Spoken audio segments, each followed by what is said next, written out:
everybody. I would like to introduce the panel, and it's our pleasure to have this event, and I would like to introduce Don, our executive editor. So welcome. Come on up, Don. Yeah. I can get around here.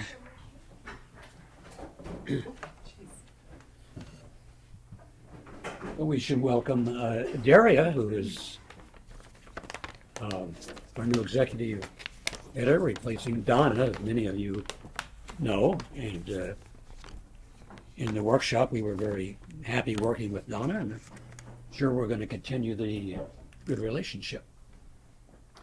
So I did want to say a couple of words if my voice rolls up, because if it hadn't been for a casual chat between two amateur tennis pals,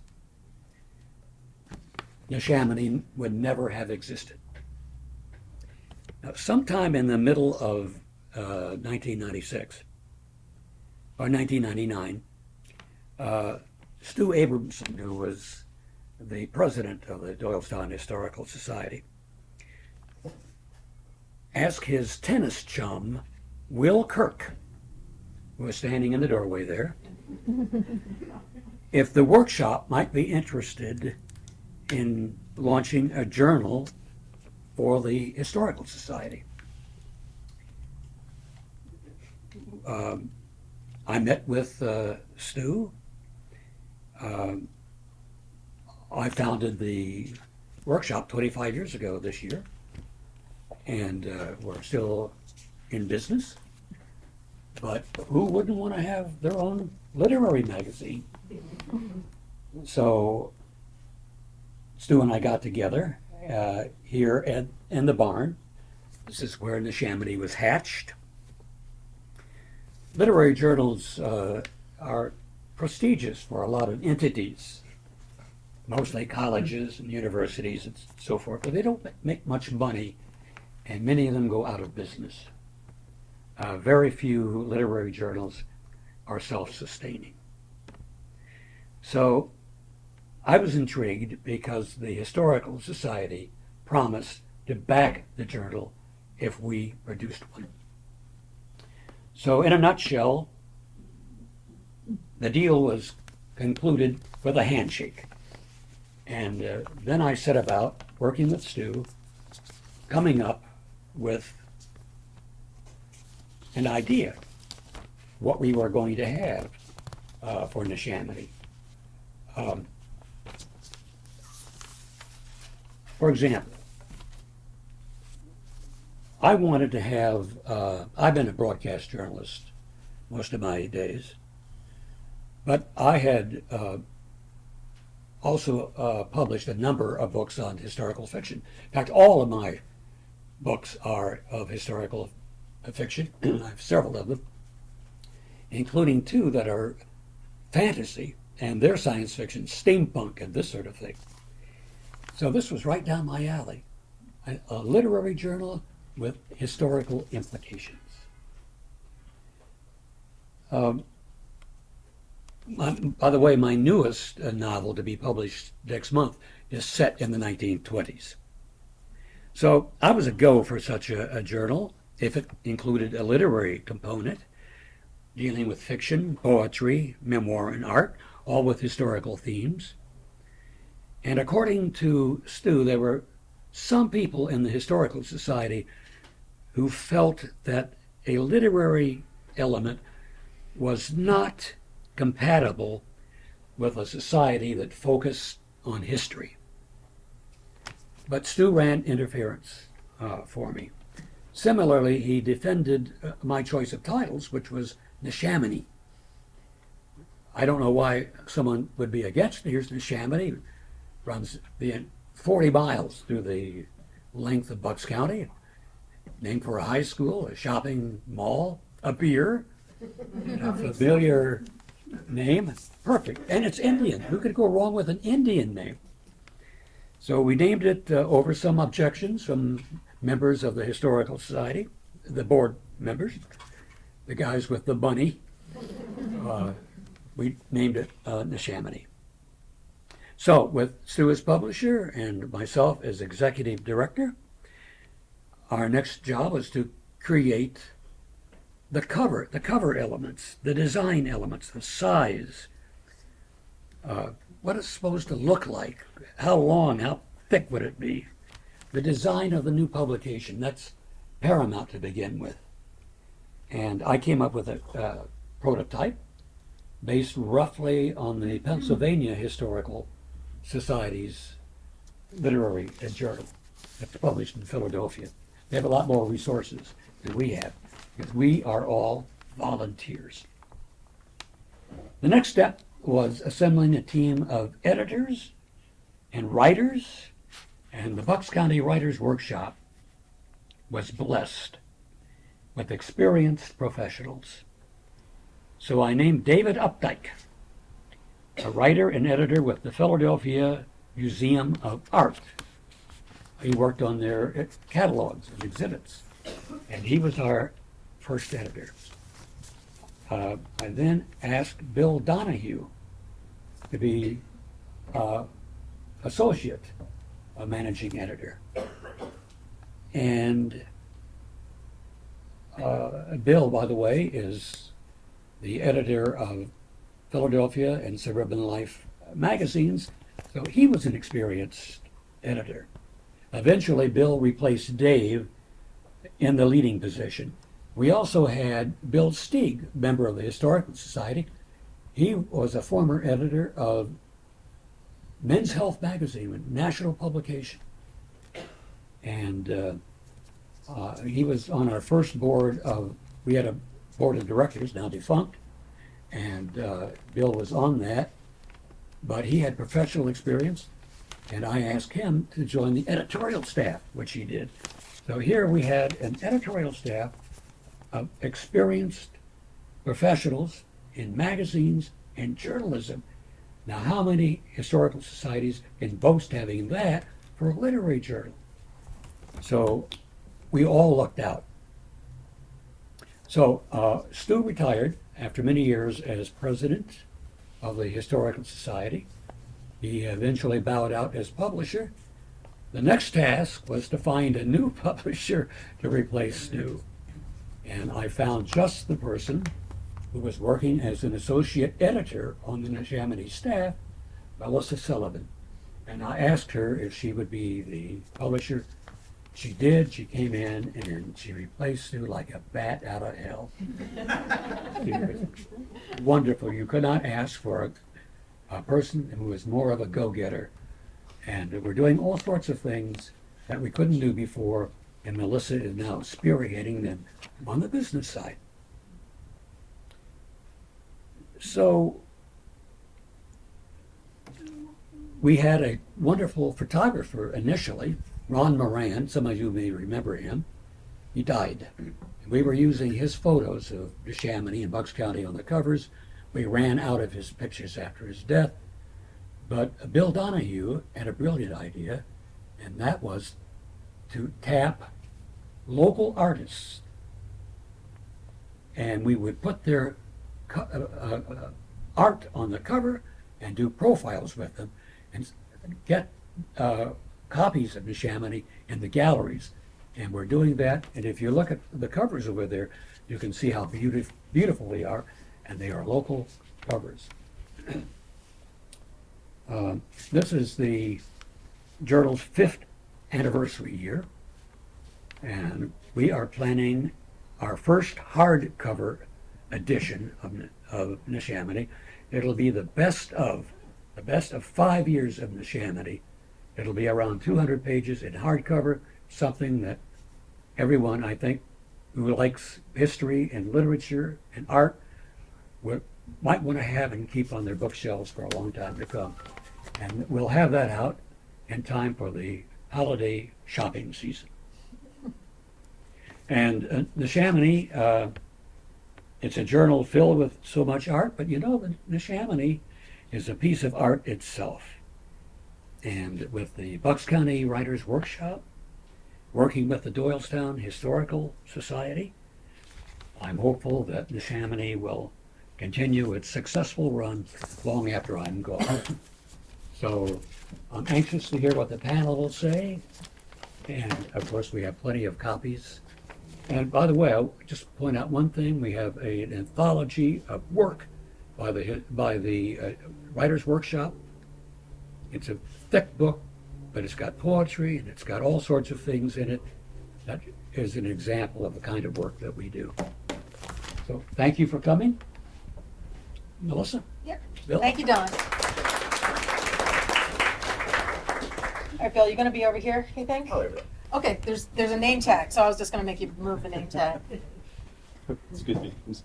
There you go. Thank you, Lindsay. Don't want anyone. We need one. Excuse me, There we go. Bill. Yeah, we need a, yeah, that's right. That's Bill. There we go. Hi, everybody. Thank you so much for coming tonight. I'm really excited to be here. We have three terrific writers that I've been very, very happy to have read over the past several years. I've been edited by several of them, and they're terrific people, terrific writers. It's going to be a great panel. As Don had mentioned my name, I'm Bill Donahue. I'm the managing editor of Neshaminy. Happy 5-year anniversary, Neshaminy. And tonight we're going to talk about historical fiction. When we're talking about historical fiction, we're talking about stories written by contemporary authors about important events, important places, important things of historical and cultural significance. So we'll have a panel discussion, and we'll plan on leaving maybe 10 or 15 minutes at the end for some Q&A. So any questions you might have, feel free to get those moving. But let's start with introductions. To my immediate left, I got left right, I can't believe that. Okay, sorry. So to my immediate left is LCW Allingham. She's a Bucks County author, artist, and editor whose short fiction has appeared in numerous anthologies and publications. She is the co-founder and executive editor of the indie press Speculation Publications, great press. Her horror novella, Muse, came out in April under the Spec Pub imprint, and her debut historical novel, Lady, will be out in September 2024 with Mirror World. In the middle, we have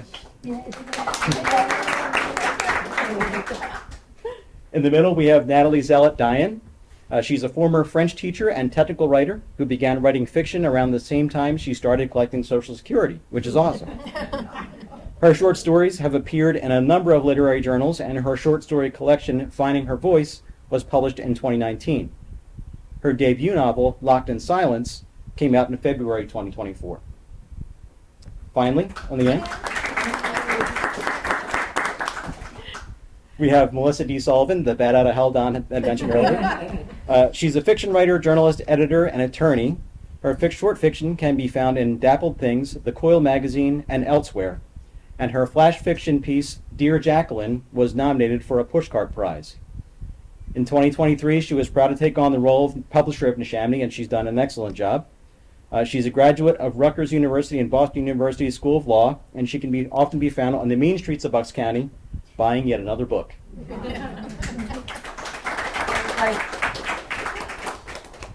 Okay, so let's get into it. If you look at some of the highest grossing titles of the past few years, many of them are historical fiction. You have the Wolf Hall trilogy from Hillary Mantel, Take My Hand from Dolan Perkins Valdez, The Underground Railroad from Colson Whitehead, probably a dozen titles from Kristen Hanna. So historical fiction is kind of having a moment. Or maybe it's not a moment, maybe it's just popular. So I guess my first question is, what makes it so popular? I think we'll start with you. Why don't you jump in? I don't know, I feel that it's been popular for a while, or maybe just with me. I've just been very attracted to it. I found particularly in times that there's chaos going on that one can look back and can maybe see that there's some inspiration there. You know, you have a strong protagonist. I think of the Holocaust sagas, and that one or two people rise above it. It's inspirational. So that's one thing. Mm-hmm. I think on what Natalie's saying, when you look back in history and you see these times of dramatic upheaval and you recognize patterns in your own late life, in your own day-to-day, I think maybe one of the reasons why we're going back to history right now is because we feel so much upheaval in our own world at the moment. And it's an assurance in a way that these things happen, these things shake out, and there's peace and calmness again. Yeah, I absolutely agree with that. I think, and another thing is that there's such an awareness about how history is shaped by those who tell it, that there's a lot of books, the books I know that I'm drawn to are usually the stories of the people who I didn't necessarily hear about when I was in U.S. history in high school, right? And, you know, there's usually a lot of research that goes into it, so I'm learning something at the same time that I'm entertained. And that's giving a voice to something that, you know, it's important, I think. Yeah. It's funny, I find myself, I'm looking backward now. I look to periods like the 80s and the 90s, which is weird to say that that's history. Right. But I look at it through the lens of it was a simpler time, it was a better time. It probably wasn't because there was the ever-present threat of thermonuclear war and all that stuff and plenty of other problems, but it's just funny how we remember things. So each of you, you write historical fiction. For example, Elsie, your upcoming novel is based in late Middle Ages England. Natalie, your piece, your most recent book is based in pre-Civil War Philadelphia. Can you talk about the moments in history that you choose to write about and why? Would you like to go first? Sure. Actually, it was the protagonist that chose me, and therefore all the history kind of followed. After a visit to Eastern State Penitentiary, because my book is about a woman who's in prison there, I was suddenly struck by the fact that I needed to write something about a woman who's imprisoned in Eastern State during the earlier days when everything was really strict and it was silent and you were isolated. And I wanted to get inside her head, and I wanted her not to be sure whether she committed the crime. And so because it was taking place in 1830s, 40s, and 50s Philadelphia, the rest of the history just wrapped itself around it because there was so much going on. There was violence, there was racial prejudice, there were abolitionists, there was the Underground Railroad. So those places probably, you know, it was natural to write about them. I normally would not have necessarily chosen that period of time because there's very little historical fiction, if any, amazingly, written about that particular time. I could find nothing. So it was considered, I guess, not interesting, and it was fascinating. So that was my plunge into history. So I am a little bit of a Anglophile. I absolutely love English history.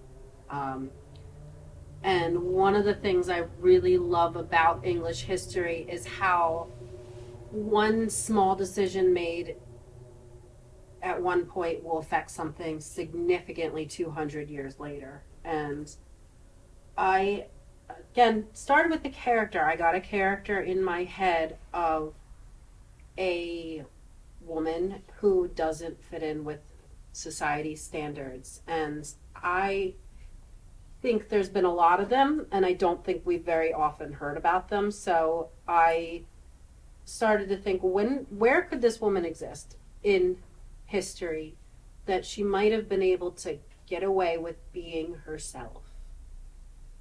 And I looked and I said, okay, so during the War of the Roses, which is a fascinating time to me because it's the upheaval in England and in Europe during this time was just, I mean, it's hard to even describe how insane everything was. You're coming off of the 100-Year War, which was a war between England and France that went on for 100 years, and they just bankrupted each other. And you have famous characters that come out of that period of time, like Joan of Arc, that everybody knows centuries later. And then you have immediately upon that war ending, a full-on civil war in England where the king is deposed and his cousin basically takes the throne and he runs away and everything's insane. And we have all these major players that people know now I mean, this leads all the way up to the Tudors with Henry VIII and Queen Elizabeth. And if these things didn't happen there, we wouldn't have had those people. But what about the little tiny people who were not important, who didn't have names, who never got found out? And what's interesting is at this time, there's this writ that I don't know if I've ever heard spoken of by anybody, where Edward got rid of all the baronies. He just decided they were useless and got rid of them. So there's baronies we don't know existed. There's noble people we have never heard of. They were just wiped out of history. So I set my character there where she could exist and have her own crisis and her own weirdness and be her own self without necessarily drawing the attention of history. Melissa, how about you in terms of their historical fiction writing? I think I love Edith Wharton, The Gilded Age, like that whole time period. I really like that. It's a time where there's a clash of industry and like these old traditions, and everyone's kind of meeting together, and they're trying to figure out what kind of society is going to be in that moment.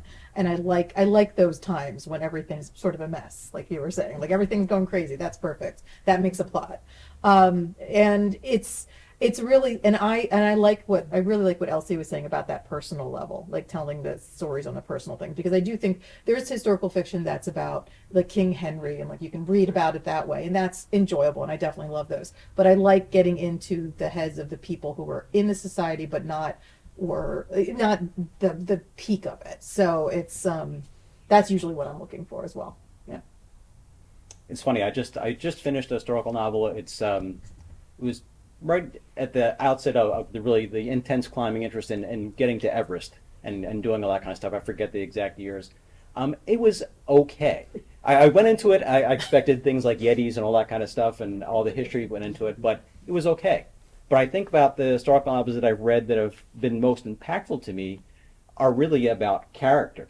I think of Don Swaim's novels. Every one of Don Swaim's historical novels have been, well, I'd say one of them, which is unpublished, was a top 5 read, because it's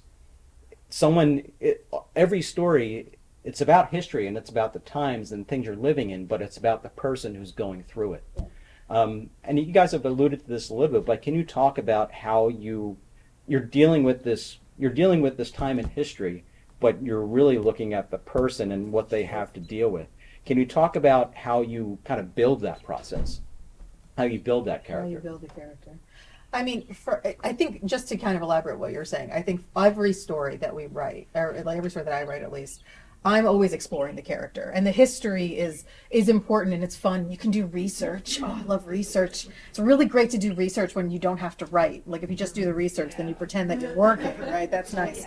So that's all great, but I'm always telling a story of the person, and the history is the way I'm dressing it up, right? Just like someone would set something in science fiction or fantasy, that's the setting I'm using. And I think one of the things that I always keep in mind is I'm coming at it from a modern perspective. So I don't know, like I'd like to think that maybe I'm in the minds of the people at the time period, but I know that I'm going to be putting my modern sensibilities on top of things. And it's always an interesting choice, right, to do that interpretation. So that did not answer your question in any way. So what was your original question, Bill? What was your question again? It's really just about strength of character, because you're choosing to put these people, you're choosing to tell this person's story in a certain time period. So I guess it's just how you balance the two. You balance it. You have the time period, but you also have the person who's living in it. Yeah, I mean, I gotta say, like, I'm a character writer, so I'm always starting from character. That always drives it. What do you guys think about it? Yeah, I think character. Certainly story. I think it's really important to have a good story, because do you need a plot? it Is that turns something out that you I need do for a need book? a plot. Okay, plot. I've discovered that people will put up with a lot of not good writing if there's a compelling story. But I still am into the character, and I think that when you look back on people who were living at that time or imagining it and writing about them, the emotions are the same. the impulses. There was greed, there was corruption, there was love, there is inspiration, there is, the search for justice. I mean, that part is the same. It's just in a different context and maybe a little bit harder, for example, if you were a woman back then, as opposed to a woman now, or if you were a minority back then. And so there's something also special about putting yourself into the place of somebody who was, you read history and you read about all the kings and queens and all, but what was it like to be a minority? What was it like to be a Jew? What was it like to be a maid at that time? It's just very interesting to realize that was a lot of the story too, and that's the untold stories. That's the stuff that we don't read about. So I think it's a great introduction to history to be able to read about all these characters and their lives and their struggles. And I've just been character driven too. It's just coming back to that. I agree. The historical fiction novelist, and I always get her name wrong, but I think it's Nicola Griffith. I listened to her on a podcast, and I keep quoting her, so I know everybody who's around me has heard me say this a bunch of times, but you guys haven't. She said, people will always find a way to be people. And I don't know why, but that hit me so hard. I got chills when I heard it. And that's what I think. Like, all of these feelings, all of these thoughts, all of these conflicts that we have within ourselves and between each other, and in every way, as Natalie said, the greed, the love, that's existed whether we had cars or whether we were, hunting gatherers. And I think it's very naive of us to pretend that it's modern for women to have minds and for people to be gay and for all of these things to be going on. I think people have always been these things. They've always been everything you are now. It's just the society around it. So when I find a character, I feel like I'm meeting a person. And oftentimes the first draft is just me meeting this character and getting to know them. And then once I finish the draft and I understand who they are and I understand the people they interact with and I understand their wants and needs, then I can go through and refine it and make it make sense. Elsie, can you talk a bit about your main character in Lady? So in Lady, my main character is Rosalind Stockley, and she is the only daughter of a Viscount who was a loyalist to Henry the Sixth, and ended up witnessing something very horrible and traumatic in her childhood while her husband or her father was off at the 100-Year War. Because at that time, the men went off to war and the women kept the home, very similar to what we have throughout history. That doesn't mean people weren't working. But while her mother was keeping the castle, marauders, because people were starving at this time because all of the resources were being used for the war, came in, ransacked the castle, and she lost her mother, and she had to end up being the lady of the house at a very young age, became very self-sufficient, and when her father came home, he met a young woman who was very much not trained by society. And that's backstory. So my character is now a baroness in her own home with her own husband, where she has a marriage that I think probably existed quite often back then. It was based on a platonic love and respect. And she has her autonomy and he has his secrets, and they give each other their space and their respect. And at the beginning of the story, Rosalind's husband is very ill and possibly dying, and there is an enemy at the gates again, because again this is a time of extreme unrest, and the king is busy doing king stuff, and he does not care what the barons are doing between each other's little baronies. So Rosalind has the choice to be a lady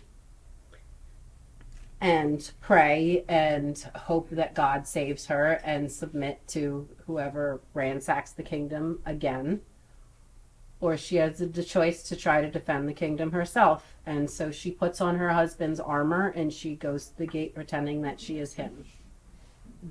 And that's where the story starts, and everything gets a lot more complicated from there on out. I have a good friend of mine. He's a sci-fi writer, he's a very good sci-fi writer, and he said that the mark of a good sci-fi novel is that it says something profound about the present. I think the same probably applies to historical fiction, only in reverse, because you're looking backward instead of forward, and it gets to something that pretty much every one of you said. Melissa, as we were talking before this, you talked about kind of your approach in your writing, and you talked a bit about hope and leaving the reader in maybe like a good place. So when we look at history, we think about bloodbaths and depressing things and all this horrible stuff, which is because it's all there, but because it's part of human life. We have plenty of that now. But can you talk about how you balance that stuff with the positivity, with the hopefulness, with a little bit of bright light? Sure. Yeah. I mean, I will say that I am not into violence and entertainment in general for myself. And I do think that a lot of historical fiction can be war-based, which is interesting. And there's a lot of stuff that's going on there, but that's not, usually I'm drawn to domestic spheres, and the people that are affected by those things. And I do think one of the things, you know, and I think Elsie said it quite eloquently, is that, you know, everything, what was the line again? People have always found a way to be people. Yeah.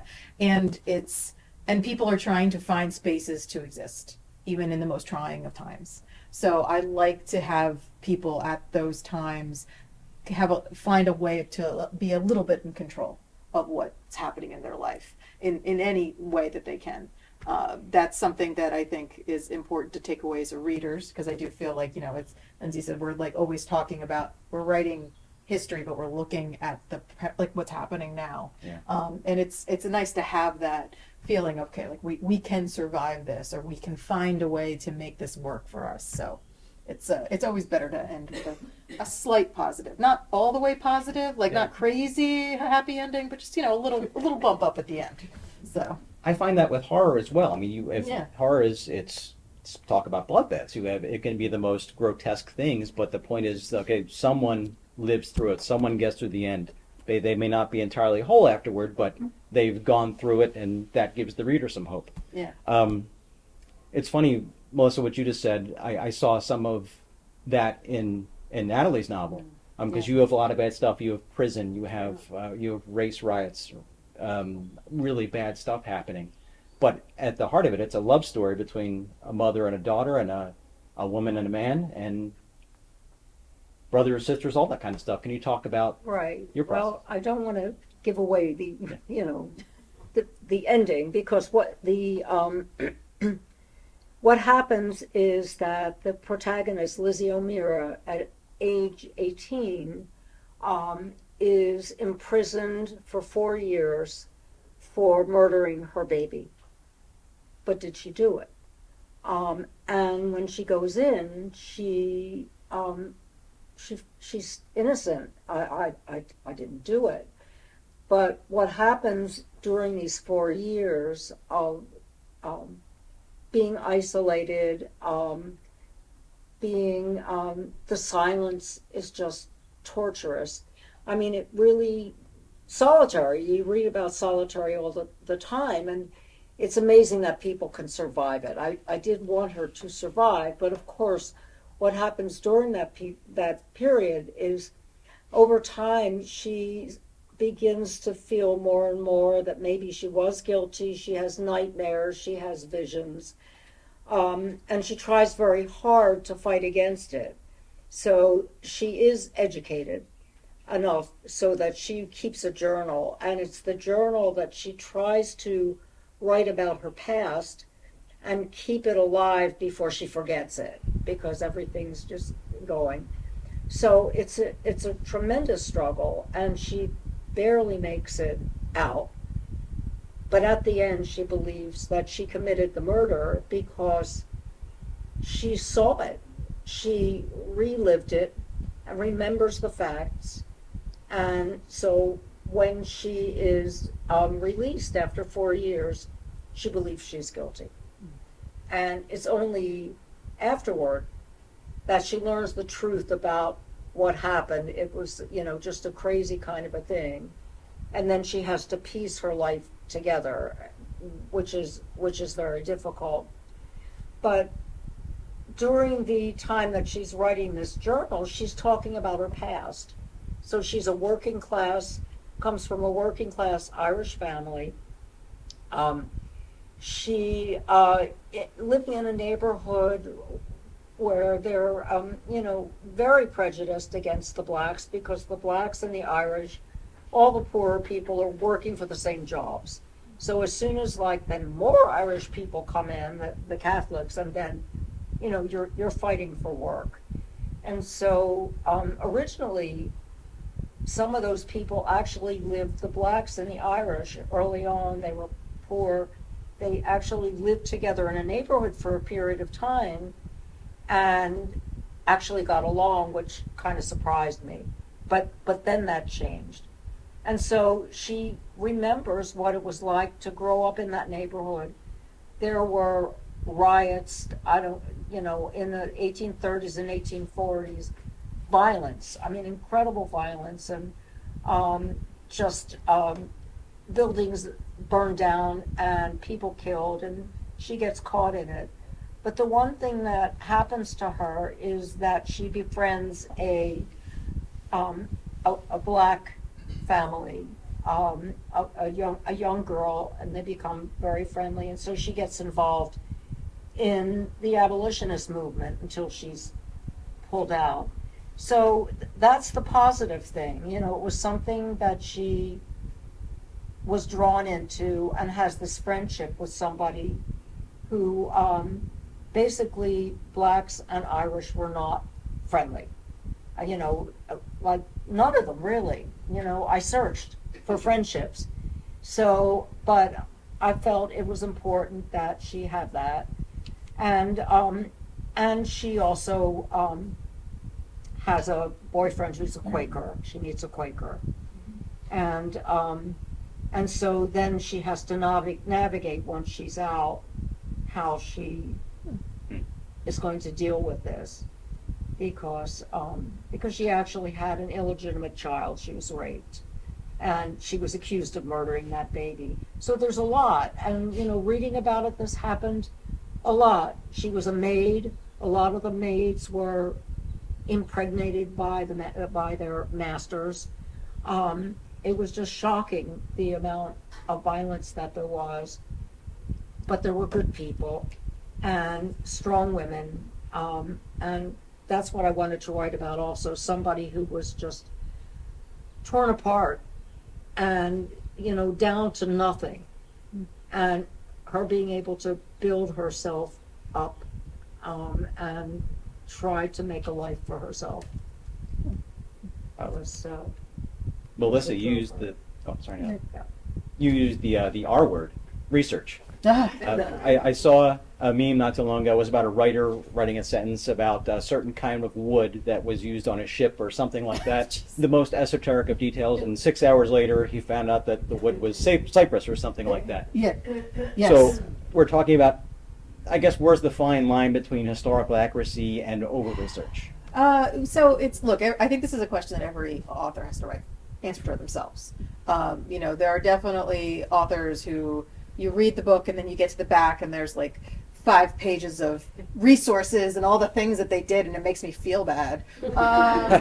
And look, that's great, and I love that. But then you read other things that are more lightly researched, and they have They have sources back, but then they also say like, okay, I took some narrative freedom. I did some things. So I think it's really a question about when you start writing, right? Like we've been talking about, you find a character and you find out what they want to do and kind of what the book needs or what the story needs, and you bring in the research there. I'm a big fan of kind of finding a space, getting the vibes, if you will, as the kids say these days, of the time, and then writing a story, and then going back and doing the research for what I need, because I don't need to know what type of wood was the ship unless I actually put them on a ship, right? So and I try to do that at the end. So I kind of put a draft here, like, Elsie was talking about kind of meeting the character and doing that first draft. I let that kind of happen, and then I go back and do the research, because you can honestly go forever, right? And I love it. Like, I love the history. That's one of the reasons why I'm working with Neshaminy, and I've done, historical articles for the thing. I love learning about those details, but I can just keep going. And as I said, it's a really good way to procrastinate actually writing if you do the research. So I don't know. What do you guys think? You get enough to do the framework Yeah. while you're writing the first draft. So you get your basic dates down. You get what's going on in around the world. You get the basic, sometimes you need to know the wood of that ship. But usually you don't. Not the first draft. Sometimes you need to know. Yeah. Because it's just part of the scaffolding. But you're not building the house with the bricks and the mortar and the shutters and the gilding until the second or third draft, until you know what's happening in the story and all of that. And then you do the research, and you maybe for just one line. Yeah, that is true. There is sometimes, I think I was looking up today how the taxi system worked in Paris in 1909. I was like, do they have a meter? Like, I don't know. So this is actually, but this is a plot point that I was using. So I had to either find the answer to that question or figure out another way to show that the character was being impatient. So it's just, it's those kind of questions that actually can take some time. Right. Well, I wrote this story during the pandemic. It started as a short story about a woman in prison, and then I realized I needed more, so I sketched things out. And then during the pandemic, everything was closed, all of the historical societies, and I had not done historical research since I was in college. So it was frustrating because I felt like I had a skeleton of a story. But it was set in a particular time, and I needed information. There were plot points, that kind of thing. And so it was really a struggle at the beginning until someone who was a retired librarian sent me a whole lot of possible sources, things that you can try to find online, because it's not always easy. You think everything's there, and everything isn't there, or everything isn't easy to find.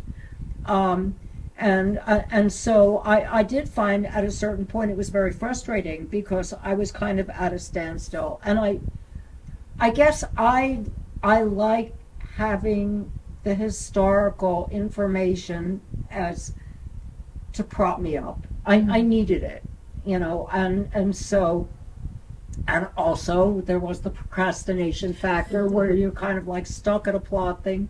So let's go down the rabbit hole and see what the stoves were like, or right. And actually, there was a plot point where I had to need. And then you needed the stove, right? Yeah. And I couldn't find it because in the 1830s or 40s there wasn't photography really, right? And it was very hard to find out like what the inside of a working class house in South Philadelphia looked like. You could find all kinds of other things, but you couldn't find that information. It was really hard, and so luckily I found out that I could work with historians, like with somebody at the Historical Society of Pennsylvania. Yes, I pay them by the hour, and I would say, can you get me information about, what Irish kids were named and what schools they went to? Because I kind of needed to know that I could make up a school.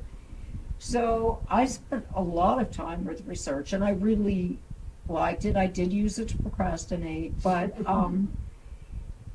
I really, really enjoyed that part a lot. Can I say one thing? Is I will say that librarians are the best. Oh, they are the They are the best. Oh. Because I know that during the pandemic, I was working on stuff, and I would like just email like Boston Public Library. I needed something on a zoo that had been there in the 50s and was no longer there, and I just emailed the research thing, and they 24 hours later, I had all of these links, and they were just so excited to help.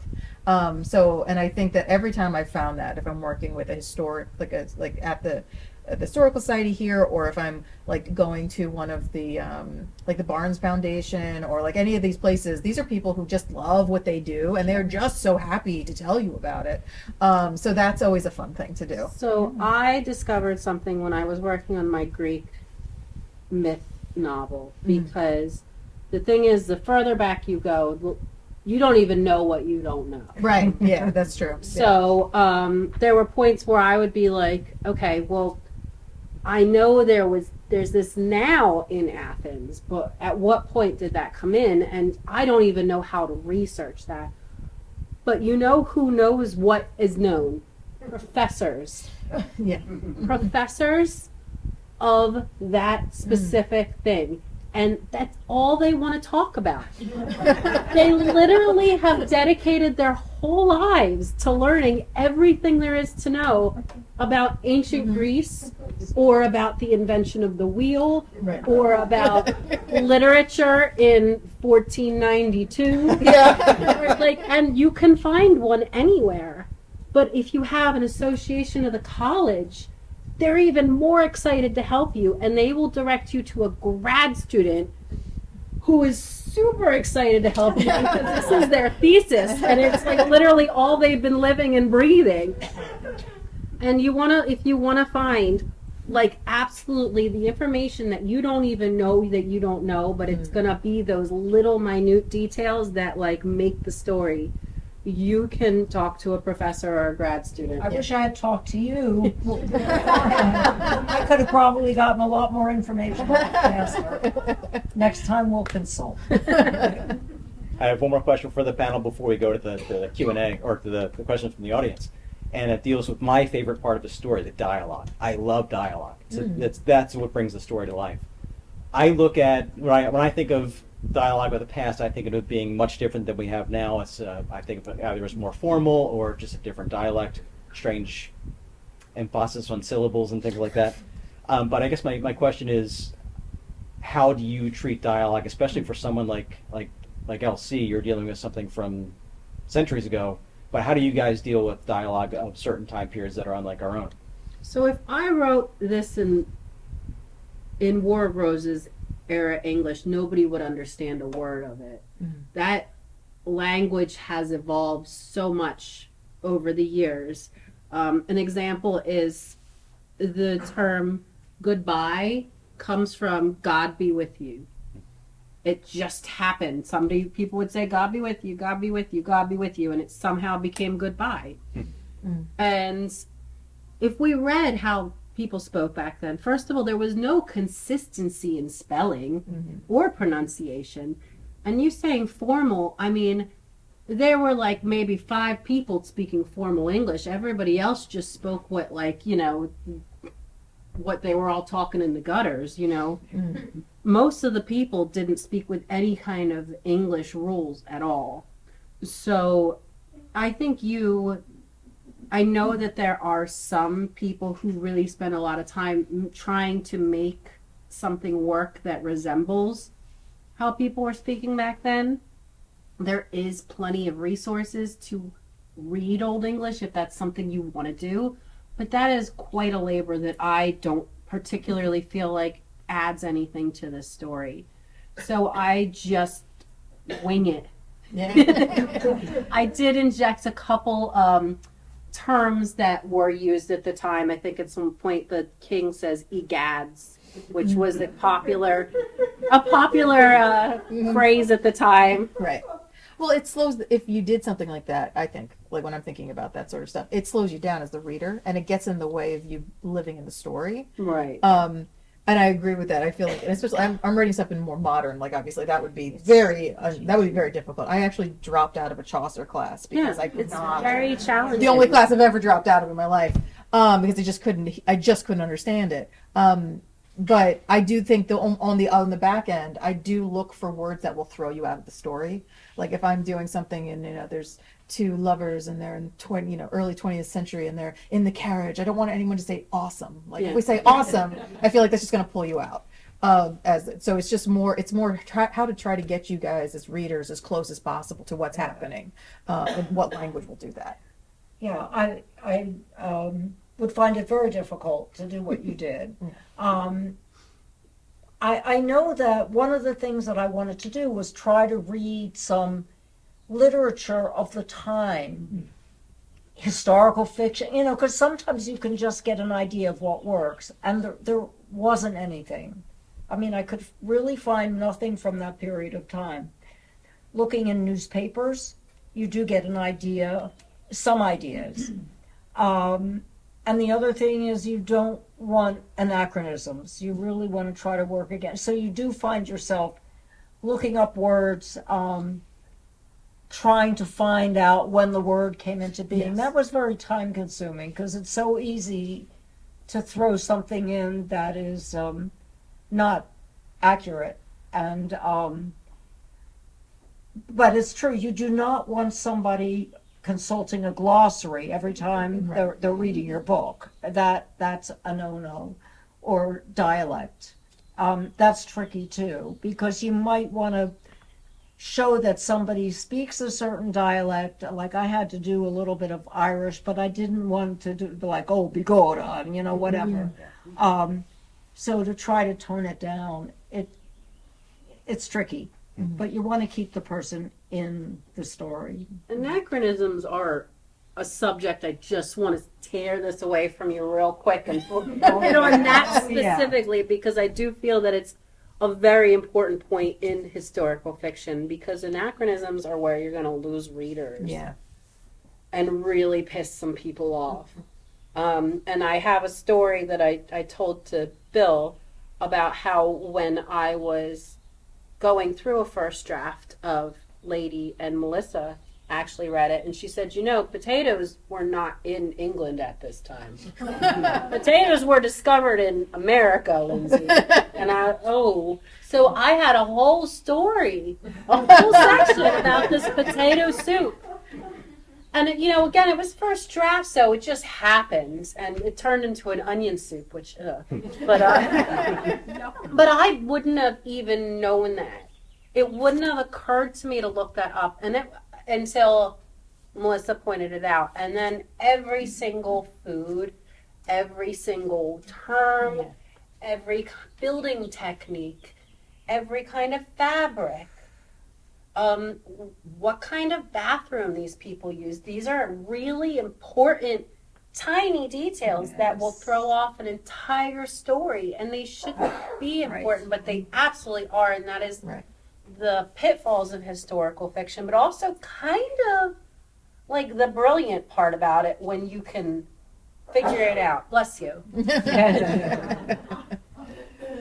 That's why it's really important to get eyes on your story. Yeah, I was going to say that's why you have other readers do it, because it's what you don't know, right? You didn't even. Right. And that was my Irishness coming out, talking about the history of potatoes. And you also, it would be nice if you got published by a big publishing company, because they might have some fact checkers. I don't know. I assume that they do, but for small press. I've heard horror stories. Oh, I actually have too. There's a lot on the reader, on the writer. But you want to watch out for anachronisms. I had something that happened. It wasn't in the words, but it was on the cover.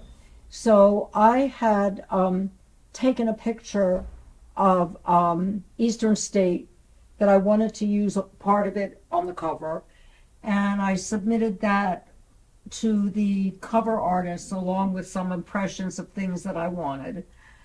And I had the cover. I really liked it, and I think I put it out on the Facebook page for these other writers in the publishing company, and one of them said, I don't think they had electric lights back then. I said, what are you talking about? It was like a cover reveal. It was like, wait a minute. So I took this picture of Eastern State. It looked all authentic, but it was in the modern times, so they had security cameras, and all that showed up. And that would have been published that way. And it was so close because I just saw this lovely, so readers will find those errors. Yeah. That's all. You can't be perfect. Good thing you took the cyborgs out of the second draft. We have time for about 2 questions if anyone has any. Bill? I have a question. Thank you for the presentation.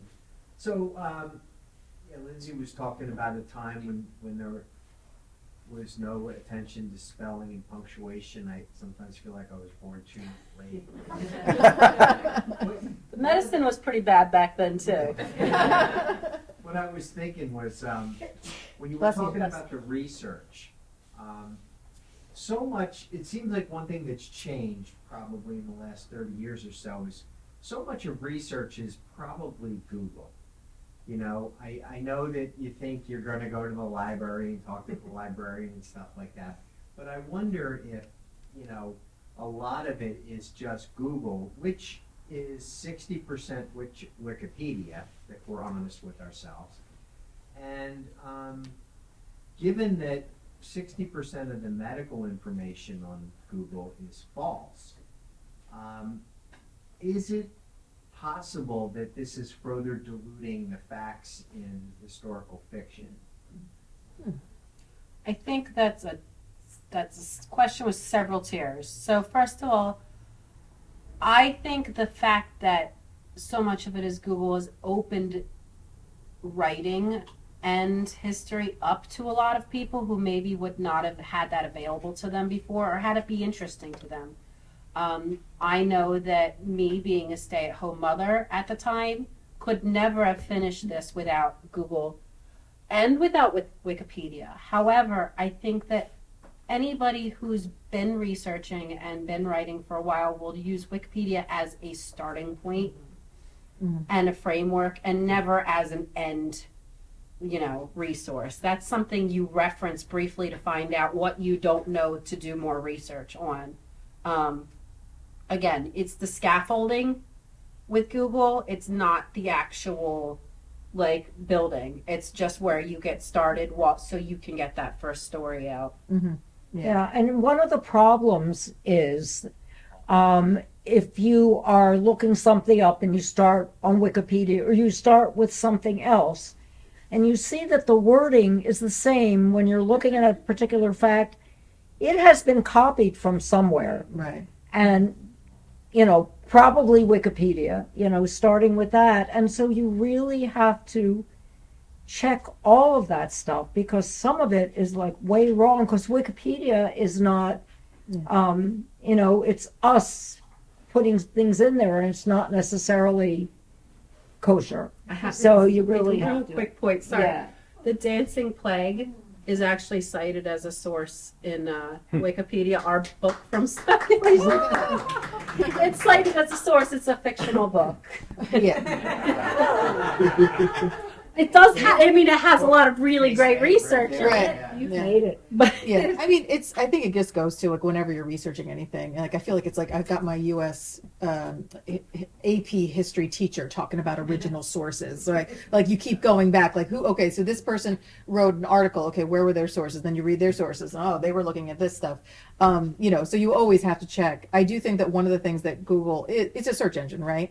But it will point you to JSTOR, which is a scholar. that's the It's scholars, best. right? Yeah. These are scholarly things that have been in historical magazines that have been vetted, supposed by other historians, and that are out there.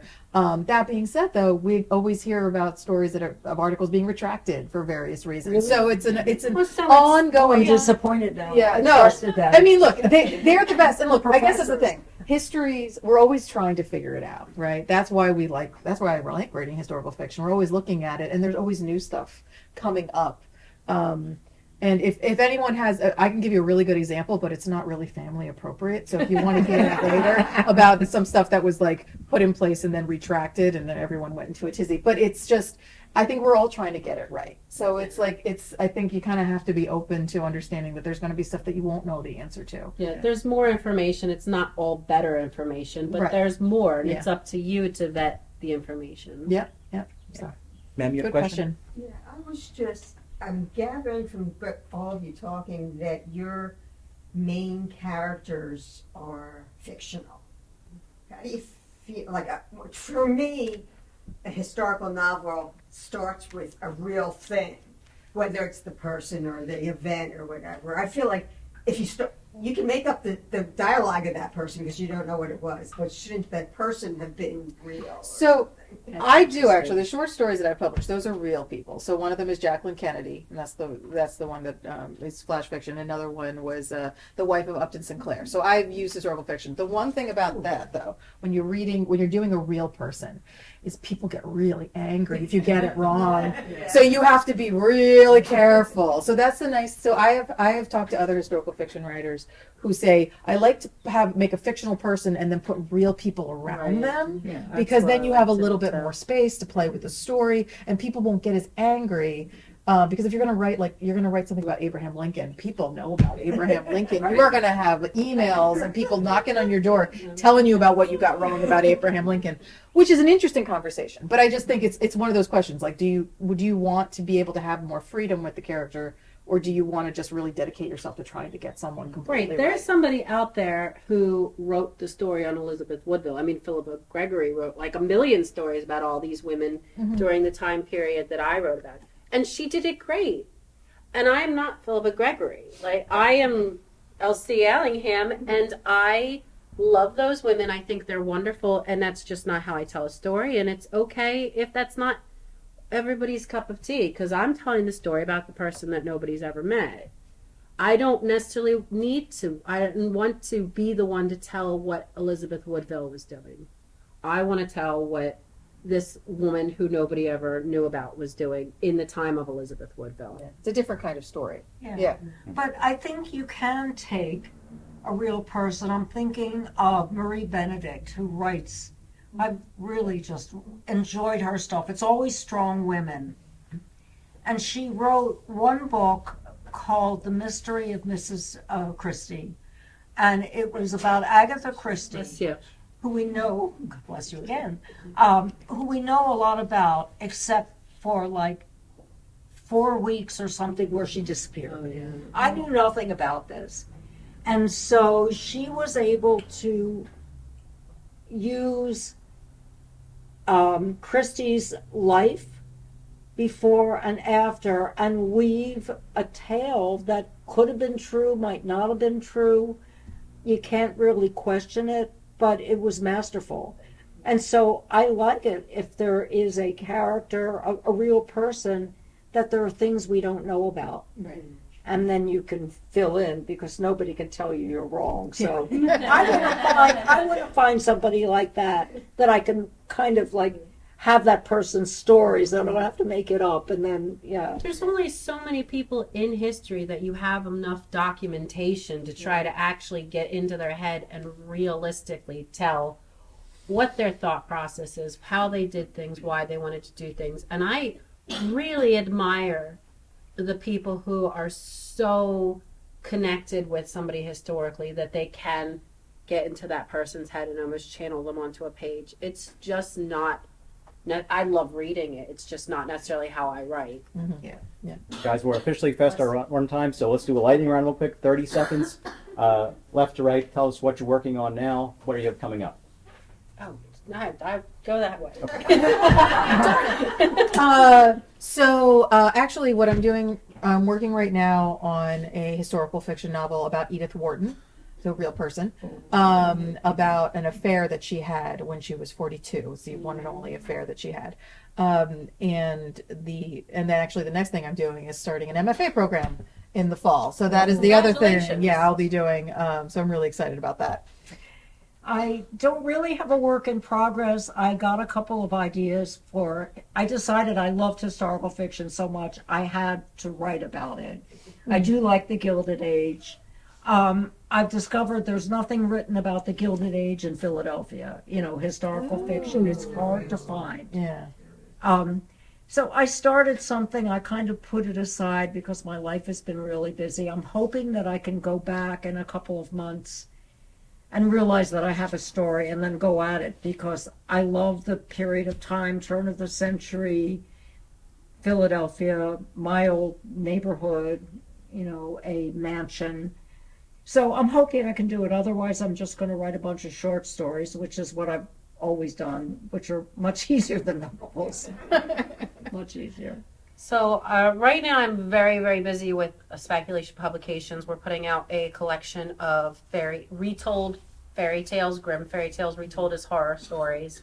That'll be out in September. It's not historical unless you consider grim fairy tales to be historical. But it's definitely going to be awesome. As far as what I'm writing and focusing on, I'm trying very hard to dig into a historical sort of magical realism about Lithuanian immigrants in the early to mid 1800s, when they were basically run out of Lithuania by the Russians, and Lithuania ceased to exist for several years. A lot of these people were Jewish. A lot of these people left behind everything they had, including their culture, and a lot of them were taken advantage of, picked up by coal mining companies, and dropped into company towns. So my great-great-grandfather was one of those people, and my great-great-grandmother was potentially a Jewish refugee who met in that area and had 6 or 7 children in a little tiny shack in a town in Pennsylvania called Manhoy City. Thank you. When you only ever read things. So I need to get out there and actually spend some time there to kind of get a feel for that space, because I'm just kind of hitting some walls, but it's really, really interesting culturally, and also very, very dead research-wise. So I'm having a little trouble and hitting a lot of walls, but hopefully we're going to be getting that one moving at some point. That's cool. Well, thank you to our all 3 panelists. Thank you to Don Swaim for his intro. Thank you for showing up, and especially thank you to the Doylestown Historical Society, and especially to the person I've been staying in front of for the past hour, Barry Mikowski, who's gracious to put us on. Daria, anything else to add? Yes, no, thank you so much. This was truly fascinating, and I loved hearing about the process. And I have been reading the journal for the first time over the past couple weeks, and I'm truly enjoying it. And we're very glad to support you and to also help you in all your endeavors and projects. So thank you very much. And I can also personally relate to your background. It's very similar to mine. My great-grandparents actually immigrated to Doylestown and then moved to Pocono Pines, and were forced to do coal mining work, which was horrific. So I can really speak to that. And also as a researcher, I can understand the process of finding things can be really tough, and fact-checking. I can commiserate. I'm working on several signage projects, not only in Pennsylvania, but also New York. So it's great to just hear from seasoned writers how they have gotten through it. So thank you. I hope everyone enjoyed the evening, and we look forward to future collaborations. So Great. thanks. All right, thank you.